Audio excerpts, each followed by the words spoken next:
I'm so tired of hearing about the male loneliness epidemic, so let's talk about the female loneliness epidemic, because we're experiencing one too. The one where men treat you like you're some fantasy object, and the moment they realize you're an actual human being with thoughts, feelings, and emotions, they're gone. Or when they want you for your body, but never have any intention of actually getting to know it or respecting it. Or when they want you for your emotional intelligence, even though they have no intention of ever reciprocating it. Or when they want you for what you can do for them, but they don't want you for who you are. That's loneliness. Crying yourself to sleep every night next to a partner who claims to love you even though his actions never follow his words, that's loneliness. Being too afraid to open yourself up to love and opening yourself up to men because we live in a world where SA, domestic violence, and femicide is so normalized, that's loneliness. The difference is that the male loneliness epidemic is self-inflicted and the female loneliness epidemic is self-preservation. Oh, way to just go ahead and throw a rock and just hide your hand and run around the corner. Absolutely ridiculous at the end there, saying that, oh, for men it's self-inflicted, this little bullshit male loneliness epidemic that's not even really anything to complain about, because men don't complain about this, only women do on these platforms. And then for women it's self-preservation. You had to survive, girl. Absolutely ridiculous. And the problem is, the reason why she pointed out all of those negative things about men and trying to flip them around and say that men just use them for objects and don't love them for who they are or accept them for who they are. Well, newsflash, genius. Men have been going through that forever. Men been wanting women to love them for who they are and what they do. But you guys don't deal with that. You guys don't tolerate that. So you expect us to tolerate that same nonsense back coming from your direction? Take some accountability. Stop acting like a child. But by the time, she's buying her own drinks at the bar, it'll be too late and she'll be hitting the wall. The undisputed, the undefeated heavyweight champion of the world.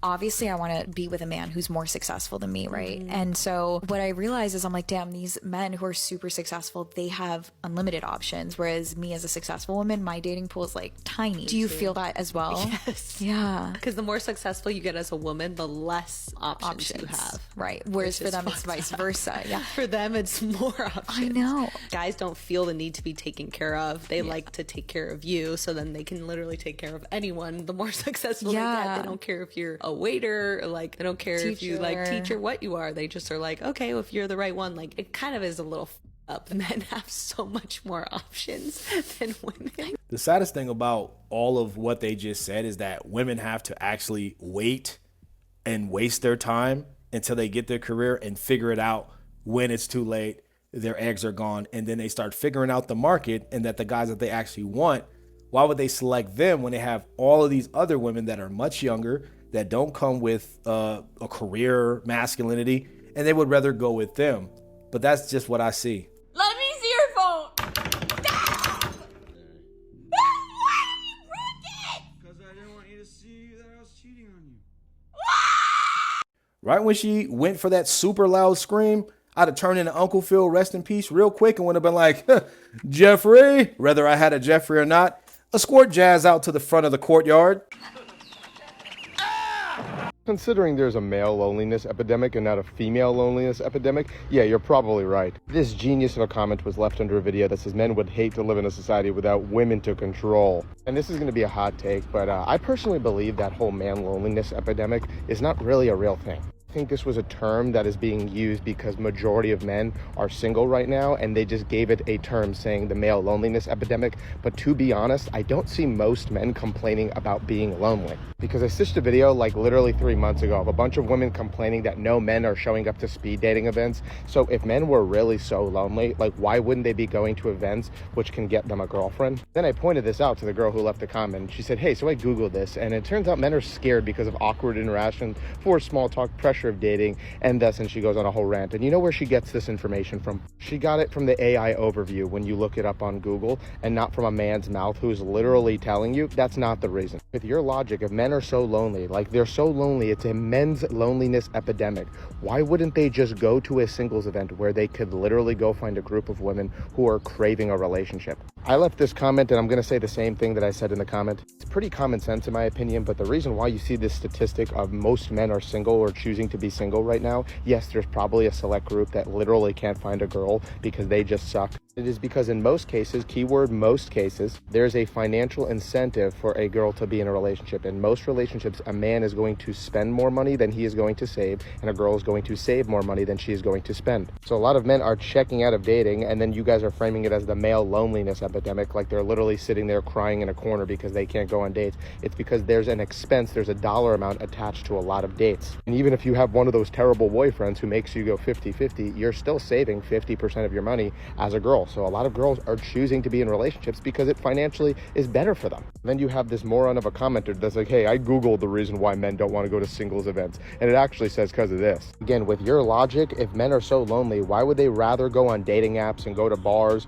and go get rejected over there? They're so lonely, but they wouldn't go to a singles event where women are literally seeking relationships and these men are so lonely. So in my personal opinion, I don't think there's actually even a male loneliness epidemic. I think this is just a terminology that a lot of people started to use because the rate of men being single has gone up because things are getting more expensive. Wow, wouldn't you thought that would correlate? But that's just my opinion. But hey, what do you think? Half of Gen Z men no longer actively even trying to date. They're not even trying. And so the question is, well, why is that happening for women? Women, first off, are dating older. They want more economically and emotionally viable men, and that usually means older men. In addition, when young women are lonely, they have much better social networks. They have much stronger friend networks, whereas guys become kind of lone wolves and kind of literally sequester from everyone and everything.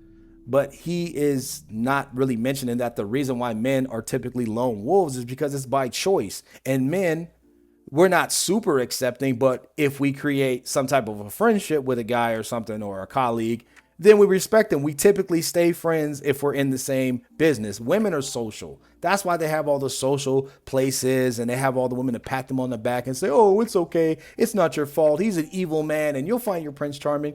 But a lot of men often tend, like he says, to be lone wolves, but it's typically by choice. Once men find community, which they can do online all the time, then it kind of evens out. But the thing is, women complain about it more and they may have social groups, but they don't really get the solution.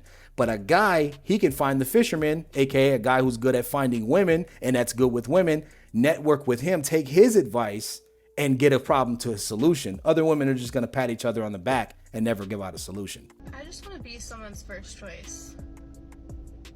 Like, I know there's always going to be prettier girls out there, and it's so accessible now with all these apps, but it's like...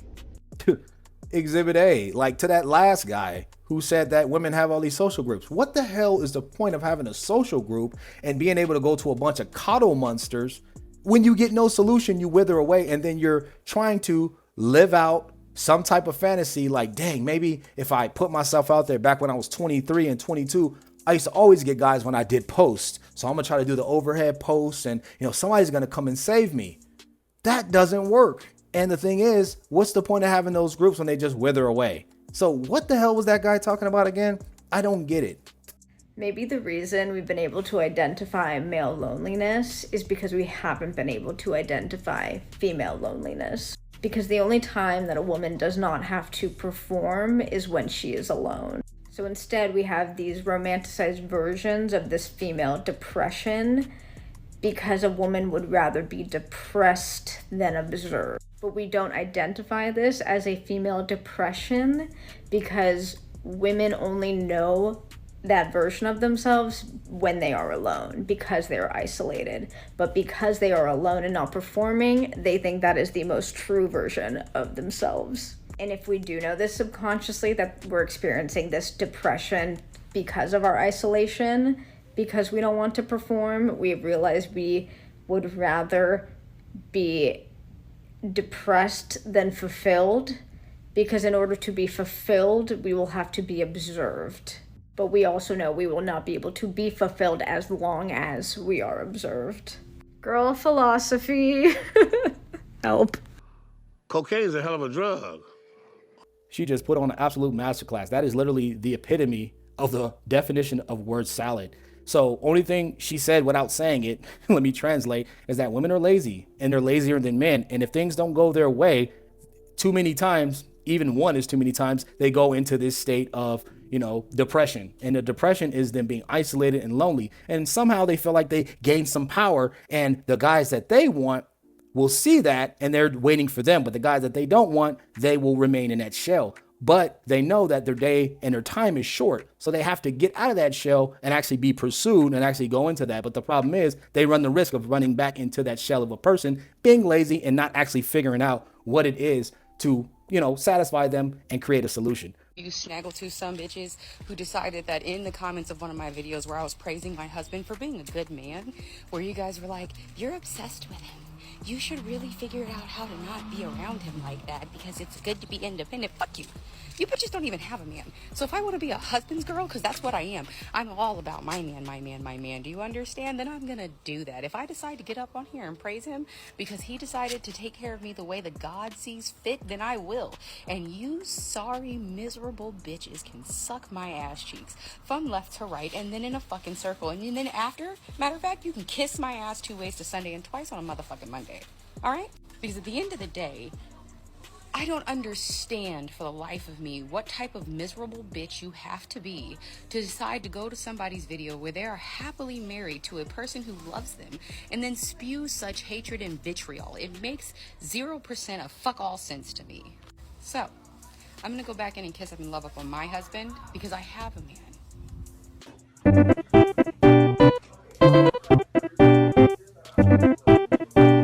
She hate it when I leave, love it when I stay. Trying to make a living, no baby, not today.